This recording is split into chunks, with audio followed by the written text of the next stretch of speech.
Everybody, join the club. Dance. The Club World Cup on Footy Prime. Cuatro. Everybody, join the club. It's the Club World Cup on Footy Prime. 4. Not as fast. Everybody, join the club. It's the Club World Cup on Footy Prime. 14. Every There you go. 14. You got to play it you- 3 times. Kind of got used to it now 3 times. If you just play it once, twice, it just feels like we're just missing something. You know, the show's incomplete. At the back end too, play it 3 times too, because otherwise there'd be awkward silences, etc., etc. It's Footy Prime. It's Club World Cup on Footy Prime. I like. What's it called? Pico Pod today. Pico Pod. Yes, it's one smaller than Nano. Yes, it's the lower. Pico one. Caliente. Yes, that's exactly. So it's small caliente, right? But it packs a punch.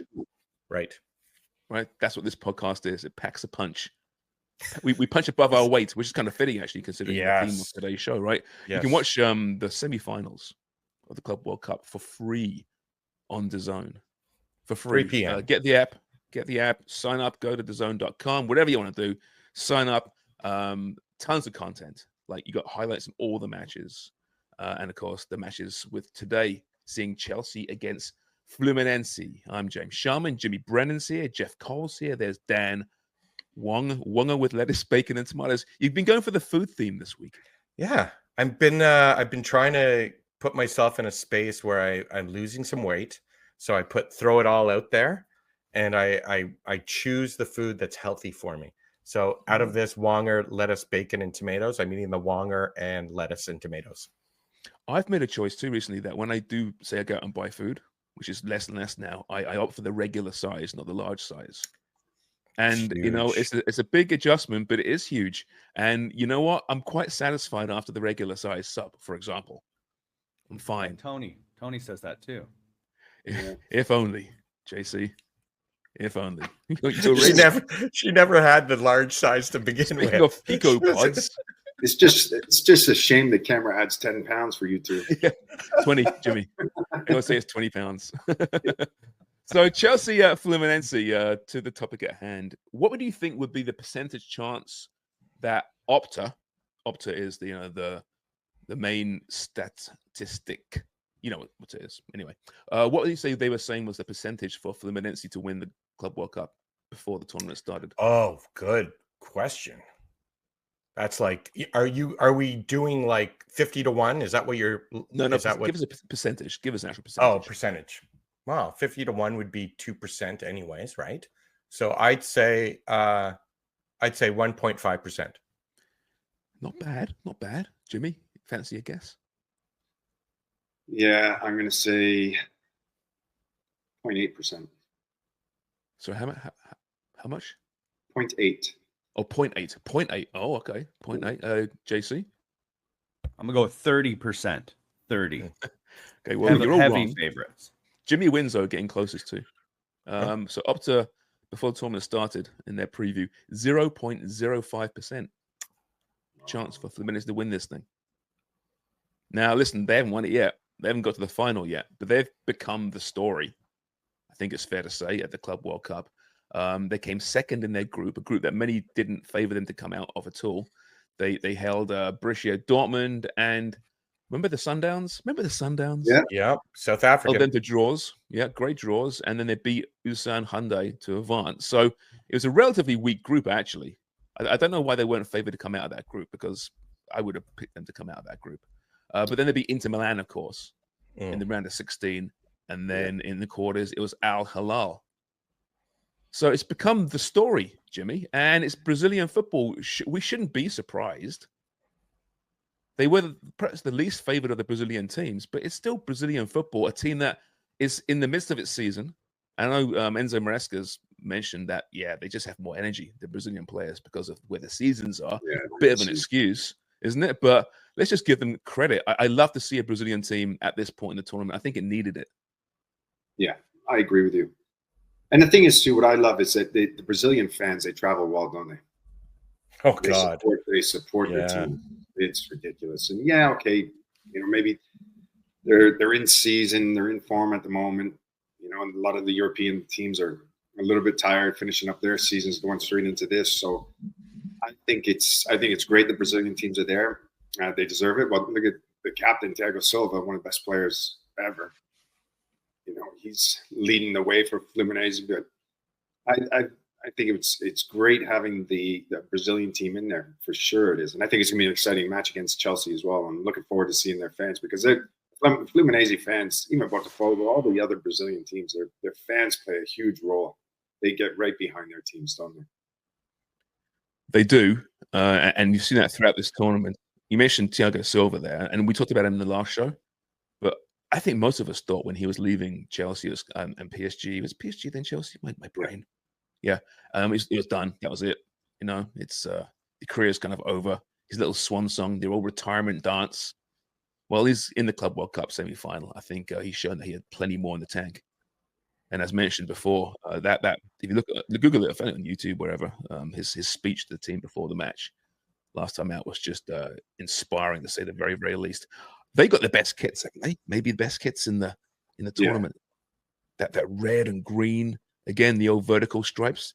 They're so good. Is it only Brazilians, South Americans who can get away with that? Like, could you be an English team and wear that kit? Do you get away with it, or is it just too colorful? Lower divisions, Jimmy. Hey, there's better kits, aren't there? Yeah, there's a few clubs around that are green and red. What's your most colorful kit over in England, Jimmy? Well, the Norwich. Oh yeah, the lime green. Yes, Canaries, blinding. Yes, yellow and green. Yeah, it was very, very bright, especially on a sunny day. Oh, I've seen it before. I'm like, what the fuck is very that? bright. They were great kits, though. I always liked the Norwich kits. You did, eh? Yeah, absolutely. They worked. You didn't like him? You're not a big fan? No, I remember what Jimmy's reminding me of that sunny day. There was one time where I was like, I could barely watch the screen.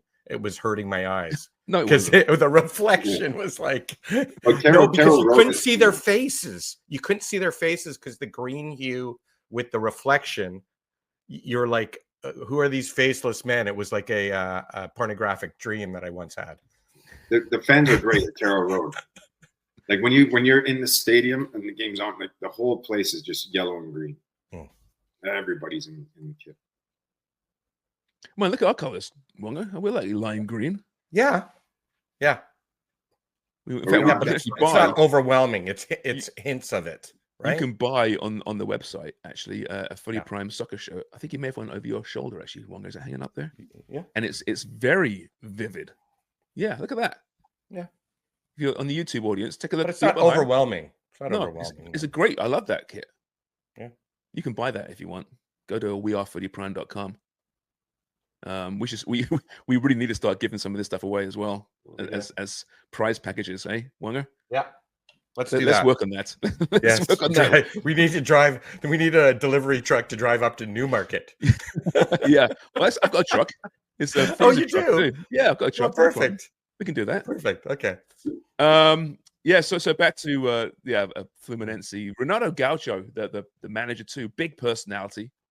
I love his antics on the sidelines. He's been there for years. So many players that we haven't heard of yet, right? But we're about to.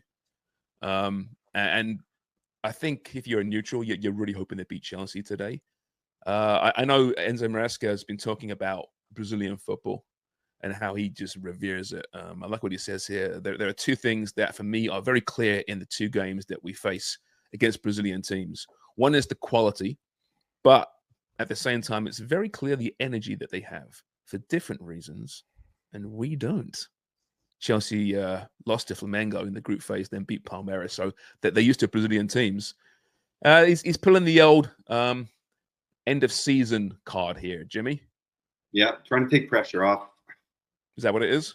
Yeah, but you know what, these Brazilian teams, I mean, I think you're going to see quite a few players end up going to Europe from this tournament. I mean, Forrest just signed Igor Jesus from Botafogo, who was exceptional in this tournament. And you'll start seeing a few more heading over. Don't you find that during these tournaments you understand the scouting tentacles of all these big clubs? Because a lot of these players we haven't heard of, and then the tournament begins, and oh yeah, Nottingham Forest are in for this player. Forest want that player. Chelsea want this player. You know, United want this player. Like they know all of they know these players. They follow Brazilian football so closely for that exact reason. And we saw that in the last Chelsea game, right? Esteval. He scored that beautiful goal against Chelsea. He's 18 years old. He's joining Chelsea like now. He's like starting for next season. So he'll probably take a week off, and then we'll probably fly to London, I'm sure. And you saw post-match that the Chelsea players, embracing him, talking to him. Of course, that they won the match, so they can do this. But they're saying, we look forward to seeing you here. What's the quote? Was it Maresca was saying? I've got it written down here. Maybe it says, oh no, sorry, it was the manager. The manager said about Esteval going to Chelsea, they need to embrace him because in the beginning, for sure, he'll be making mistakes. I'm sure Chelsea have all the conditions to support him. He's a fantastic player, but he needs the help for sure. I mean, think about it. You were young, Jimmy. You left Canada at what? You're 17? Yeah, 17 for England. And that's a bigger jump as it is. To go from Brazil to an English-speaking country would be even greater. But for a kid, you can talk about it. How difficult is that? It was very difficult. Mind you, there wasn't a lot of foreigners back then either. So I was a young Canadian trying to take an Englishman's job. So it was very, very difficult in the beginning. Sure was. But you had to have thick skin and dig in and prove your worth.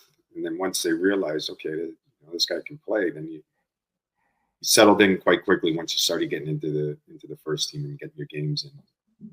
Then you were respected. But at first, it was very, very difficult to settle. Well, when you went, it was what, like 1964, right? Mm-hmm. Yeah. I went in 94, 95. All right. Yeah, so the Prem was quite new, actually. The actual Prem as we know it today was only a couple of years old. I guess at this point, though, we're well used to seeing Brazilians coming in and taking Englishmen's jobs. Well, on a regular basis. Yeah. But back then, not so much. It's the best players in the world that are into the Prem. Yeah, exactly. So yeah, for sure. That's the only one today. Hopefully you get to listen to this before the match. But regardless, I think regardless of what happens today, Fluminense have been one of the stories. If Chelsea get to the final after the campaign they've had, so inconsistent, and because this is still part of the previous season, don't forget. We shouldn't forget that. But for them to get to the Club World Cup final, potentially win it, this season can be salvaged, can't it? If you're Enzo Maresca. Well, I think they need to. Did you just see they got fined for like 30 million euros, right? Yeah. That was over the weekend, right? But they avoided points. Yes, but my point is they win this, they're even. They're even Steven, Chelsea. That's right. They win this, right? Like they literally, hey, we need you guys to go over to the United States, compete well at the Club World Cup because we're getting fined and we have to put this sandwich back in the fridge.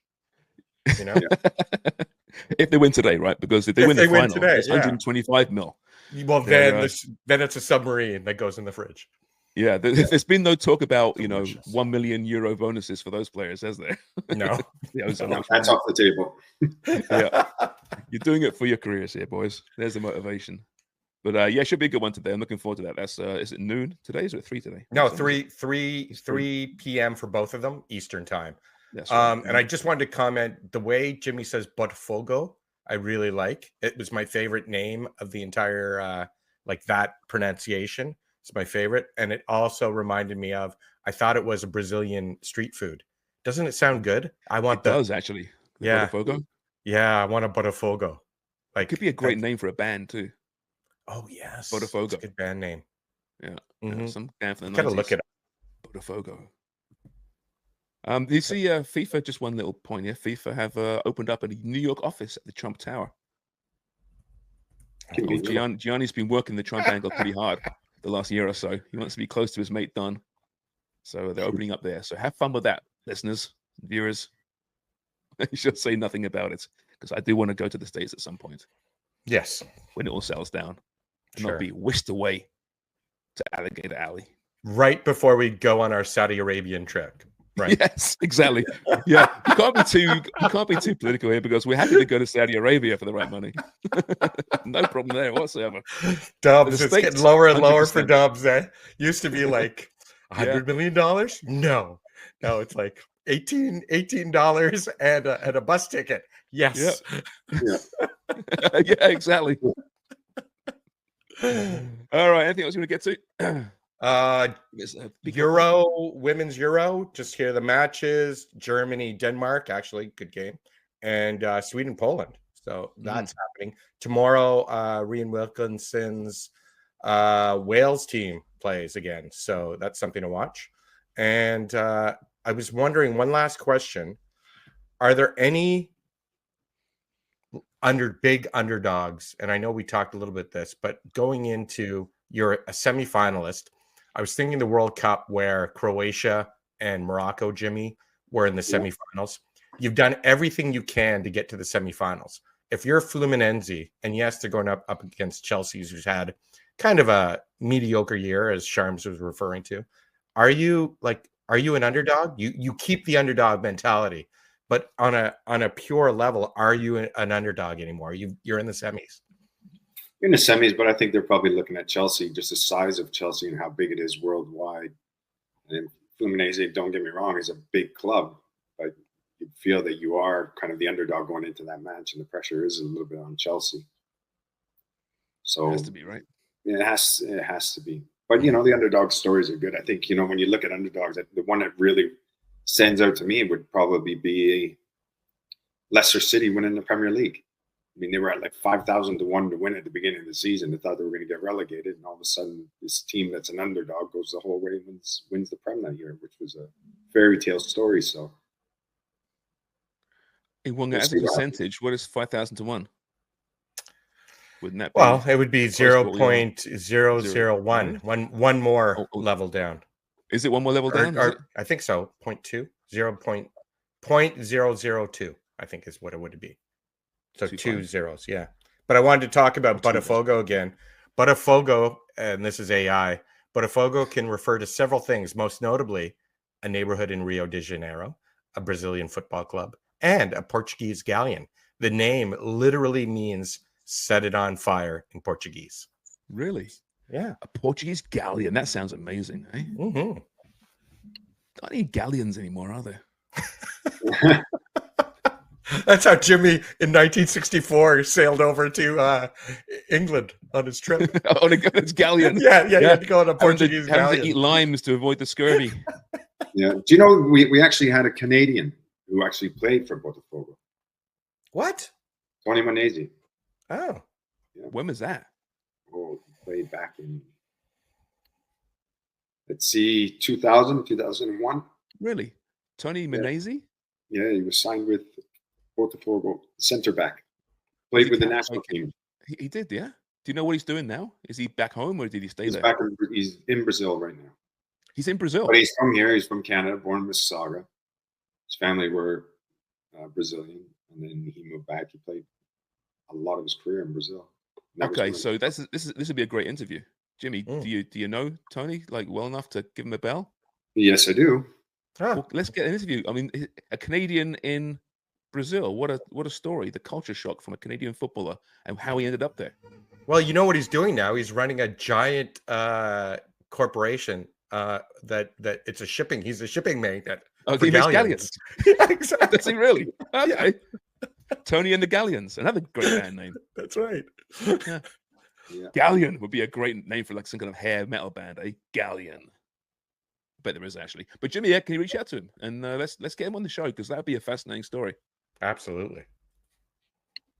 Okay. Well, listen, I think that's it. Our Pico pod is actually 20 minutes long. Back to mini. I think we're in the mini zone. Yeah. Micro mini. No, I think this was a mini. 20s around okay. mini. Yeah. Okay, we'll go mini. All right. Well, listen, you can catch the full. No, there's no mini about today because it's a full match for you at 3:00 on DAZN. Yeah. And it's Chelsea Fluminense. You can catch that for free on DAZN.com. Download the app and or go to DAZN.com and subscribe. It's well worth your time. It should be a great match today, a fascinating match. And then tomorrow we got Real Madrid in action against PSG.